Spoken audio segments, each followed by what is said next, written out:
जी ओके। डीजे दीपक बाबू कचरा टोला वाले।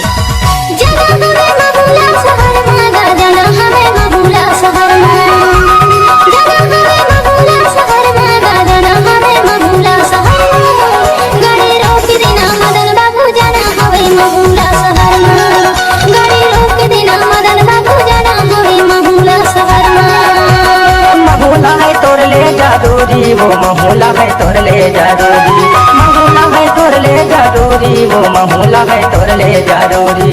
कैसे गाड़ी रोक दे मुटूरी, मामूला है तोर ले जरूरी, गाड़ी रोक दे मुटूरी, मामूला है तोर ले जरूरी।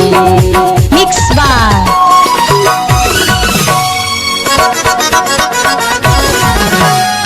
डीजे साउंड कचरा टोला।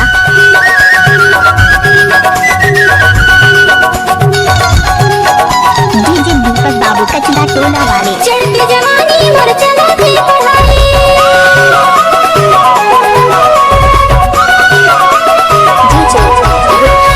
चढ़ती जवानी मोर चलाती पढ़ाई, मुझे दिना हमें बाहर शहर की जवाई। गाड़ी रोक देना पूनम भैया जाना हमें महूला शहर में।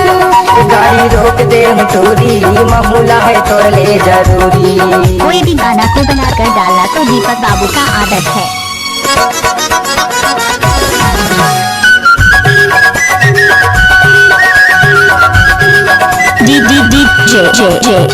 डीजे मिक्सर बाय दीपक सुब्राम कचरा टोला वाले। ना के मानत नी काने माँ बालियो,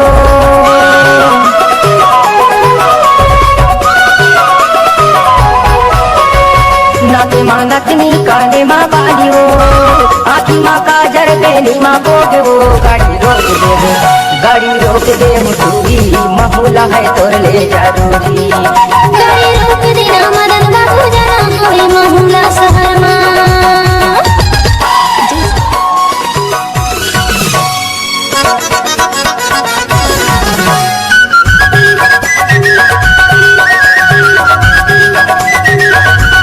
जब तक सूरज चांद रहेगा डीजे दीपक कचरा टोला वाले का नाम रहेगा। गाड़ी चलाती सवारी नीता। हमारा मोबाइल नंबर है 7974599010।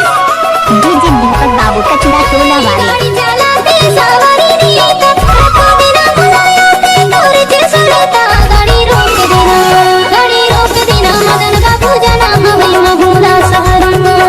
गाड़ी रोक दे मुटूरी, मामूला है तोर ले जरूरी।